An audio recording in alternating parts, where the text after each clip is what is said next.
Rock. Hey, everybody. Welcome to the latest edition of Wyatt and Doc Talk Rock. I am Kenny Wyatt West, and that guy is Rob Doc Farrell. And you can call him Doc, by the way. Just don't call him late for dinner. Hey! So you guys are so lucky today because this is a special Halloween edition of Wyatt and Doc Talk Rock. I know I'm speaking for my friend when I say this is his second favorite holiday. Arbor Day comes in first now. I truly believe that, Doc, this is true. Yes, that this is your favorite holiday, I'm guessing, right? Nice! Favorite holiday? Yeah. But much like my good friend Wyatt, we pretty much watch horror movies all year round. Not just the month of October, but the month of October, I think we do go into overdrive.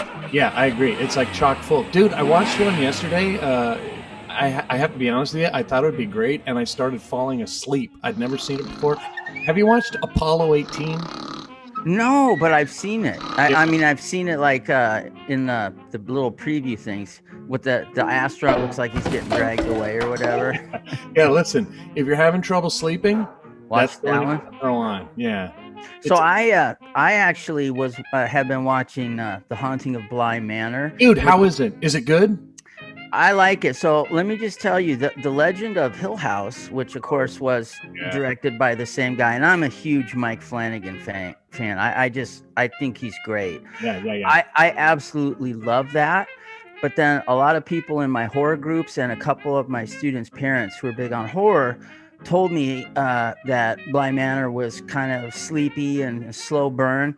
But I will say this: usually when people tell me that, it means I'm going to like it because much like you, I prefer more atmospheric creepiness, goosebump inducing. Oh, yeah. I'm not that big on I don't mind gore and jump scares. It's just I don't prefer them. Yeah. So I'm only 3 episodes in and I have no idea what's going on. There's 2 kids that are extremely creepy. The acting, the writing, the cinematography, the atmosphere, everything is off the hook. I would recommend it. I'm in. I know it's in my queue. By the way, some people called the first half to 60% of The Exorcist sleepy too, which to me is the most terrifying movie I've ever seen. That slow burn and, I know you get to that eventually, but yeah, you have to earn this. Earn it. So, Doc, today I want to talk about Halloween. Halloween gigs and then some funny things. So our small bite today is called Pretty Period Smelly Period. Now I already know where this is going. Now, Doc, in our years and years and years of playing music together, we've had some great adventures. We've sure as hell chewed some of the same dirt. But I think that we've had some just killer Halloween gigs. Would you agree with that? Oh, most definitely, yes. Yes. Now, there was a time long before Captain Trips took over the world. Read The Stand if you haven't seen it, everybody. I can't do your reading for you. Am I the only one that did the work? We used to play an annual Halloween party at Taco Surf. Wake up, slut! Do you remember? I do. All right. Now, we can't, as you guys know, we can't name names in these stories because we don't want to ever embarrass anyone. Other than ourselves. Other than ourselves, we're perfectly fine. Not that we would embarrass ourselves with stories of spilling wine on our crotch. What did you say? Taking a spear to the groin? Oops. Don't wear white pants. Which I never will again, by the way. But so we never name names, but I promise you, every story we tell is true. And this one is very true. Doc and I, back in those days, knew we ran with a crowd. Very, very well. We didn't. They ran with us. Really, they would come to see our band all the time. One of them, remember, Doc, very conservative dresser. Oh yeah, yeah. Didn't really dress up for gigs. She wore like jeans and a long shirt, and she kind of had who was that the girl who was in the she. Oh my gosh, it's killing me. I know right now the Jeopardy theme song's coming in. Hillary Swank, right? Oh yeah, definitely. You had a definitely had a Hillary Swank. Just a little bit older, but yes. Yeah, a little bit older. Like Hillary Swank older. Yeah, Hillary Swank, a little older, but definitely had that vibe. So we thank you. She's a very nice person. And we enjoyed hanging around her. So Halloween comes and we're playing at Taco Surf. Now I'm going to hand it over to Doc right now to tell the third of this story, because the story is in 3 parts. Doc, we start playing, and can you tell me what we witnessed at Taco Surf? So it was probably somewhere in the first set, and this woman walks in.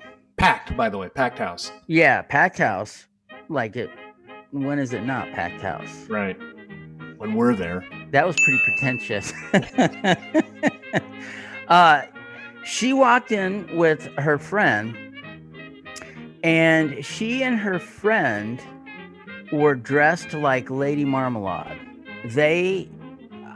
I almost didn't know who it was at first, because she had like was it white or silver wig? She had I think it was a silver wig on. Okay. Yeah, I mean, and she had tons of makeup, and then like a bodice, fishnets, garter, and the whole band was just like the shortest skirt you've ever seen in your life, by the way. I mean, yeah, ever.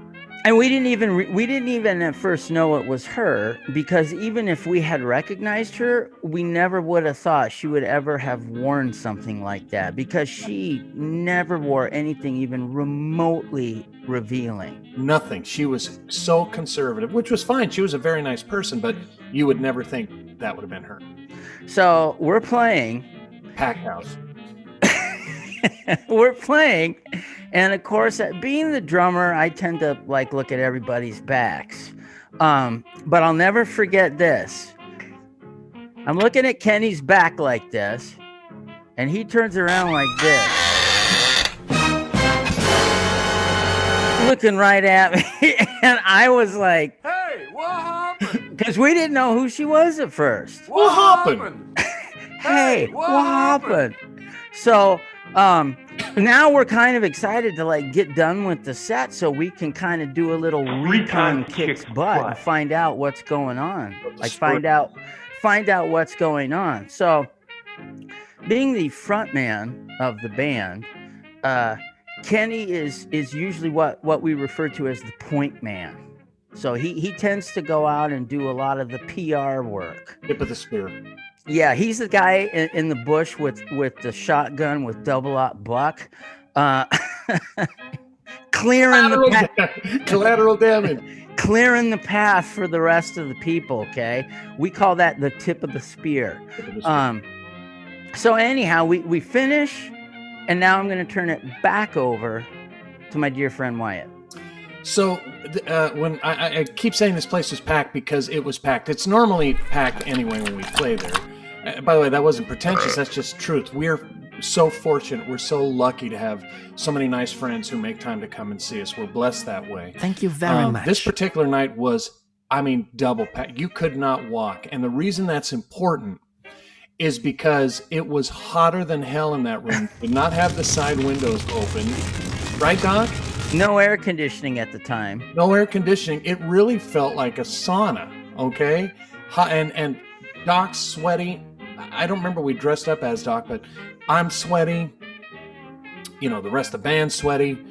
So I have to find out what the story is with this outfit, because we're so shocked. So, we go on break, and they're playing really loud music from the jukebox. So this girl is the bar at Taco Surf. If you've been there, and I'm sure all of you have, it's like an L shape. Long L comes down this way and then kind of butts off. So maybe a Z shape. But she's at the back end of the L, tucked away in the corner, even tighter where it's hotter. And I go back there and I begin to speak to her and say, wow, this is so daring. And she looks like she's had it was clear to me that she'd had a couple drinks prior to even getting there, because she had that kind of glazed over look. Maybe that look that says, can't really control my body functions.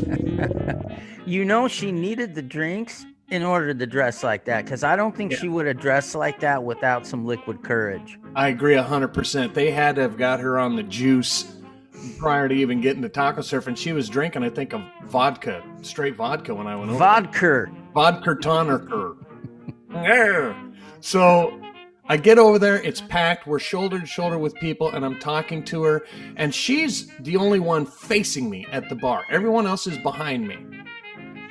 As we're talking, and she's looking kind of like hot and sweaty and drunk, I smell something that, okay, in the business, they call this a crap fart. My son used to say it's a turd honking for the right of way. It was so repulsive. It literally went in my mouth and stuck to the roof of my mouth. And I knew for a fact that it was her. And I first thing I thought was, she doesn't want to use the bathroom because it's packed and she's going to be embarrassed. You take the kids to the pool in a packed club, everybody's going to be pointing at you the rest of the night. So as I'm standing there trying to pretend I don't smell anything that's so vomitous and so repulsive, it's getting worse. I mean, Doc, you remember the movie The Fog, right? You remember Adrian Barbeau at the end in the lighthouse? Yeah. The smoke keeps getting higher and the pirates coming. That's what it was. I could not, it just enveloped me like a warm blanket, warm, moist, discharged like blanket. And what do? I make some spin on my heels, beeline to my boy Doc Farrell. I had for the recon report. I had to tell him. He's like, so what happened? And I'm like, and at the time, I think John was our guitar player. He was. So John comes over, and I said, have you guys ever heard of a crap fart? And I had to explain what happened. Did it change the way we looked at her, Doc? Oh, yeah. I definitely think it did. I mean, there's no way that something that traumatic can't change a man.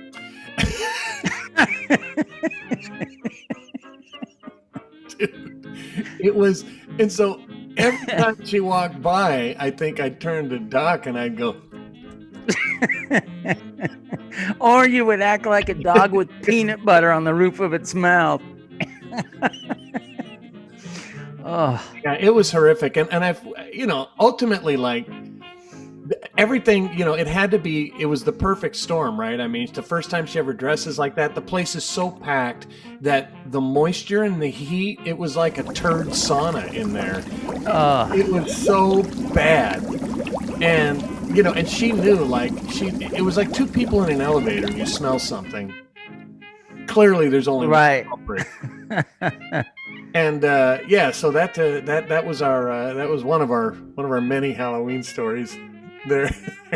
Yeah, and then don't forget too that we also discovered, and I don't know if this falls under like a textiles discussion or more of a science discussion, but we kind of discovered that there are certain materials that in fabric, yes, indeed, that tend to retain odors, maybe more so than others.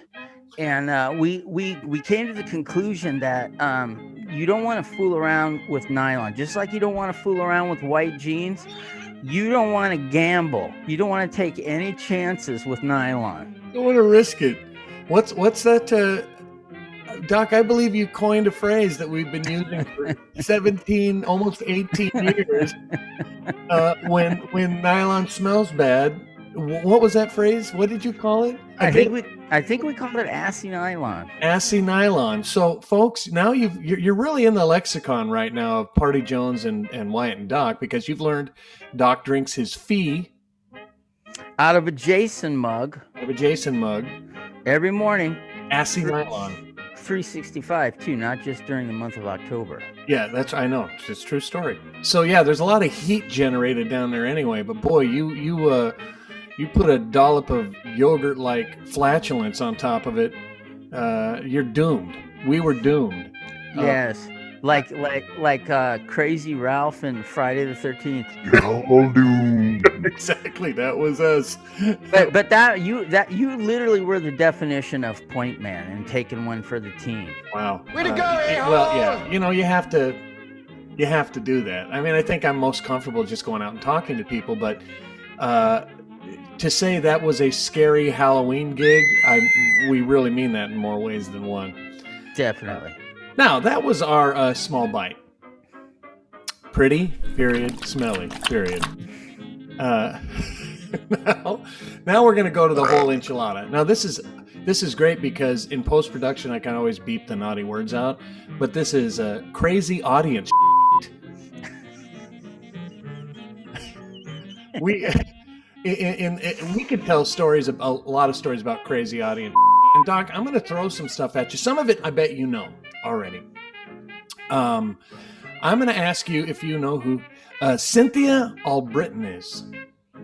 Cynthia Albritton? No, I don't. That name is not ringing a bell.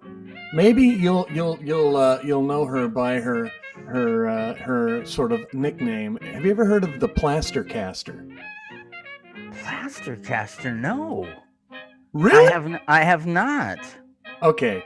See, this is every episode I learned something, so it looks like I'm going to learn something on this episode as well. You've learned.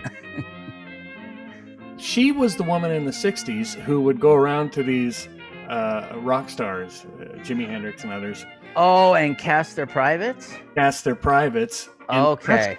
Yeah. And there's a couple pictures, which now I can't unsee, unfortunately, that I came across on the interwebs. Just terrifying stuff. But yeah, she did something like the number is about, I think, over 50. Oh, wow. But I believe she said Jimi Hendrix was gifted in more ways than one. Nice. As a great guitar player, as you know. Okay. This is, dude, I know you're going to laugh at this, but in truth, it's kind of sad, but in a way, but it's funny. I mean, forgive me. This is gallows humor. Okay, I do have to say that. So, you know Hank Williams. I know you do. Yeah. Yeah. Now, you know Hank Williams had some issues with the... with the booze? With the hooch, right? So he was famous during the 50s for either not showing up to gigs or showing up completely inebriated, right? Like so he could barely function. But there's a story about a gig in the late 50s in Chicago. The promoter, he showed up to the gig, just blasted out of his mind, did the gig, went backstage and passed out, right? Like blackout drunk. The promoter was so angry, he charged audience members to go back and look at him. Oh, that's awesome. So, hey, come see Hank Williams drunk, $5. And literally there was a line to get in and see him. That's awesome, dude. It's kind of sad, right? Because no, it's not. It's like, serves him right. I'll show you. I know, but even still, it's like we've all been there, right? I mean, the infamous tequila gig for me and your Red Rock gig. I mean, we've all been there, but yeah, but mine is not as like rock and roll. Rock and roll is drinking until you pass out and doing crazy things.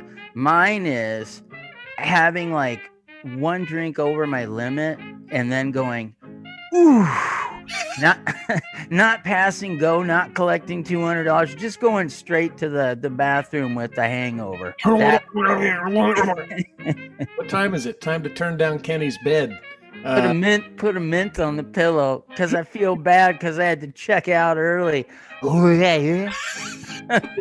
We'll definitely tell that story later. But having said that, dude, he was passed out on the floor, like in the middle of the floor, like he wasn't on a couch. That's even better. I know, dude. It's like the faces of death. Okay, I know you know this story. I know you do. So, one of your favorite drummers is Keith Moon. Nice. It's not. I'm trying to be funny. Although one of your I respect him. He's although just one not of one your of my favorite favorites. drummers' favorite drummer is Keith Moon.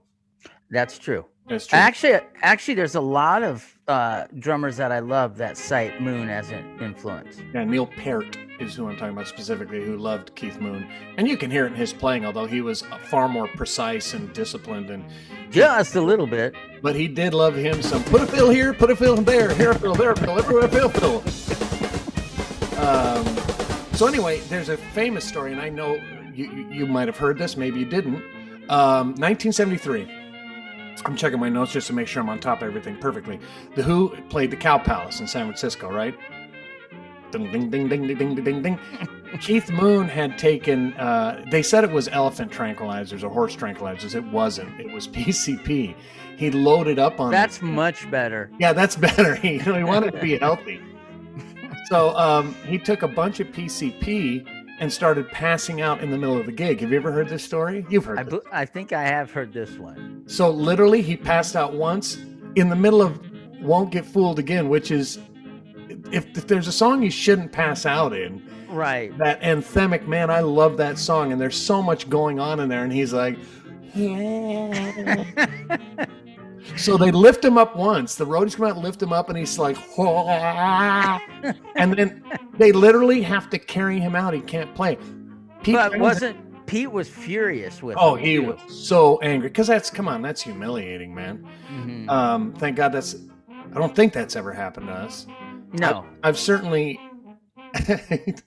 drank so much that I don't remember. Kids, don't do this at home. This is Uncle Wyatt telling you this. So yeah, Pete Townsend was pissed off, and what he did, he actually said to the audience, "Can anyone play drums?" Now here's the crazy thing. There's a fella, 19-year-old, Scott Halpin was his name. I guess you could say he was helping himself. Nice. So he yeah, I know. He came up and played the rest of the set, and there is this really kind of shoddy video of it, I think. I didn't run down the video, but memory serves, I've seen it, and he actually is competent. I mean, he was okay. I don't think they did the full set, but they did enough.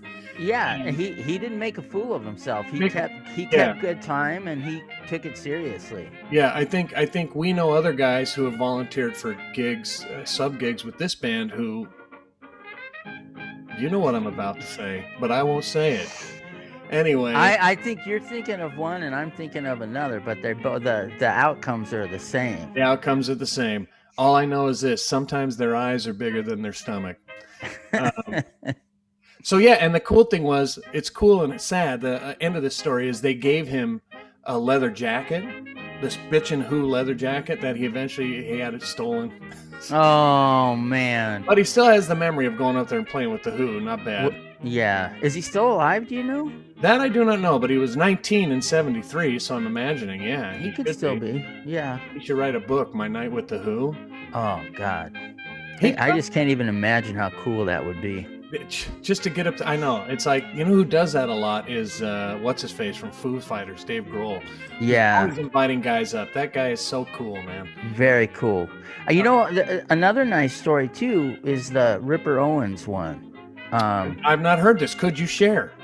So when Rob left Judas Priest, they needed a singer. So they heard scuttlebutt, I believe they call it, that there was a singer in a Judas Priest tribute band that was pretty good.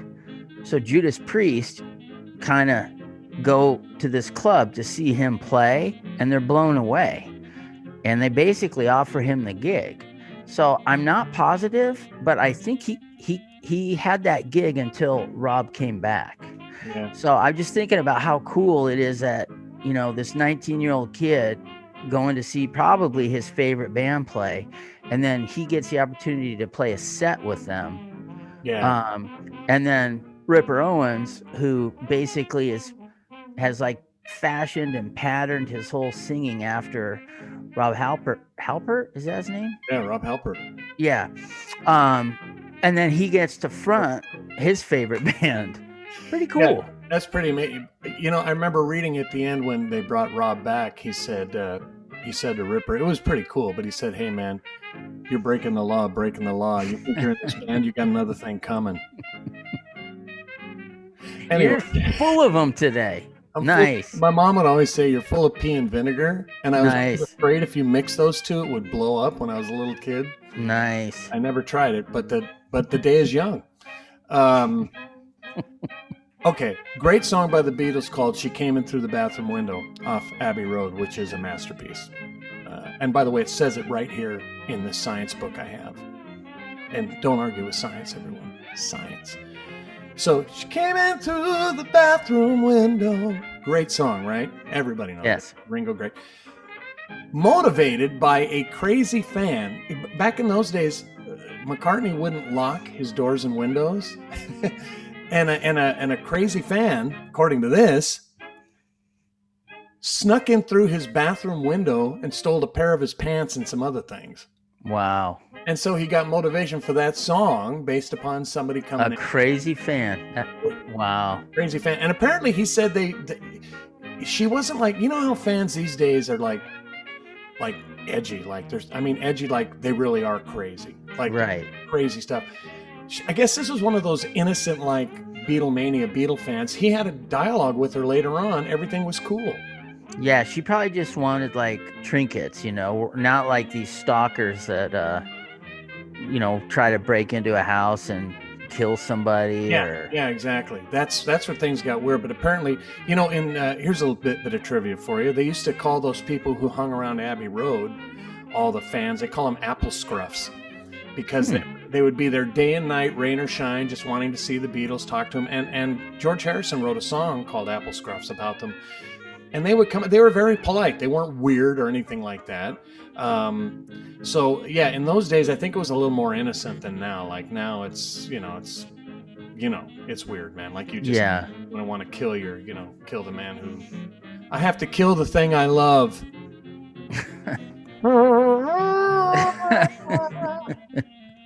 Which means I'll be killing a pizza later today. Get it? So finally, this is awesome, dude. I came across this just last night, and I added it at the very end. Would you call it a value add? This is a value add. It's like a bonus. Nice. It made me laugh really hard, and I honestly thought of you when I read it. If Matrix were here, would he laugh too? You're pissant soldiers. Stick around. Although I lied. That's from Commando. Stick Around is from Predator. But they're all good. They're all good. You gotta love you some Arnie. Quick aside, by the way, saw the last Terminator movie. It's on Amazon Prime right now. It was good, really good. Yeah? Nice. I liked it. So Linda Hamilton is back. Oh, cool. Yeah, fighting the robot of George Hamilton, who's taking over all the tanning booths in America. Hey, Linda Hamilton is in it though. So get this, dude. This is really funny. Finland, okay? Finland, wacky country, right? Finland, anyway. They like them some metal there, boy. They do, but get this. New law in Finland, well, new-ish, 2015.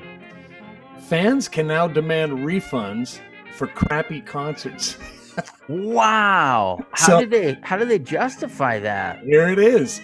Funny you should ask.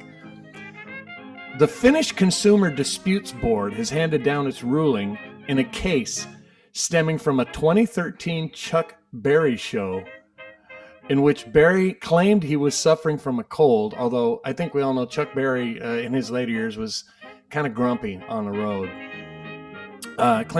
Ended up apologizing to the crowd for his poor performance. He said, "I'd like to stick around, but I'll be driving along in my automobile."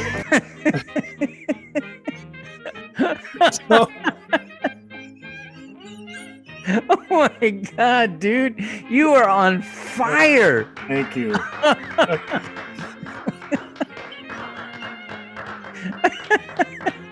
Anyway, so he goes up there and essentially says, "Hey, I was lousy. hey, what happened? That's the way it goes. Did he go? You mean he went out in front of Went the up to crowd? at the end of the gig, and he said, "Hey, man, it was a poor performance." Brother, And this you know, guy probably stinks. like, you know, his rule when he went to any gig, he got paid in cash before the gig. Oh, cash. that must be nice. Yeah. Well, I don't blame him for that because in the 50s, you know, You don't miss trying to chase down a check at the end of a gig when you're hot and tired and you got stuff to tear down. I want to get in the shower. And everybody's drunk and they're like, I don't have a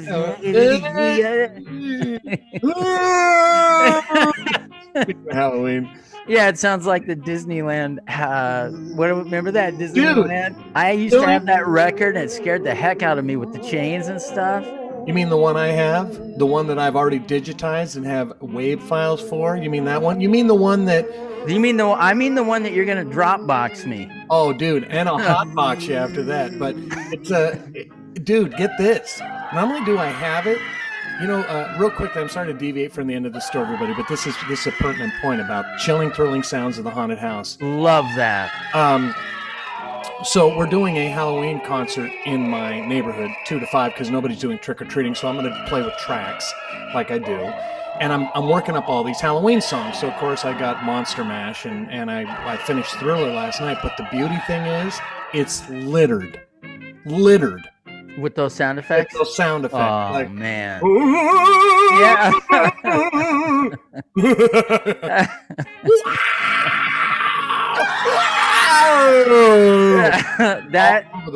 You got to send me that, dude. Done and done. Because I literally listened to that all the time as a kid. I had it on a record. Me too, and I believe they call them LPs. LPs, long play. In the third.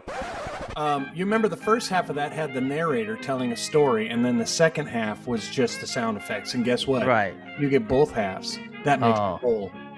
Nice. That's how do two halves make a whole. Get it? Anyway, so getting back to Finland and their wacky rule about, hey, that concert was I want my money back. They said the Finnish Consumer Disputes Board said, and I quote, the concert was well below reasonably expected standards. Wow. So they had to give a 50% refund. And moving forward, they said the board members pointed out that the show in question and any show following needs to be truly awful in a way that, and this is the line I love, in a way that attendees had no reasonable right to expect. Now, wow, reading that made me laugh. It's got a chuckle out of me. The chuckle hut over here. You know, in our lives, we've seen professional acts that have not had great gigs, but we've also seen, cover bands that maybe weren't up to snuff. And imagine going and saying, "I want my money back." 50%, you know, and substantial. Substantial. And what if, I don't know how that works in terms of like, if you're Chuck Berry and you've already been paid in cash, riding along in my auto. Like, where are they getting? I don't know where that 50% is coming from, unless the Finns are paying them maybe in chocolate cookies. They don't. Oh, the Danes do the windmill cookies. Those things are so good, by the way. Oh, they are very good. Little almonds in them. Almonds. It's good thing Axl Rose didn't perform over there. Good Lord. It's a good thing he hasn't performed anywhere lately. Personal opinion. Don't judge me, everyone. All right. All you need is just a little patience.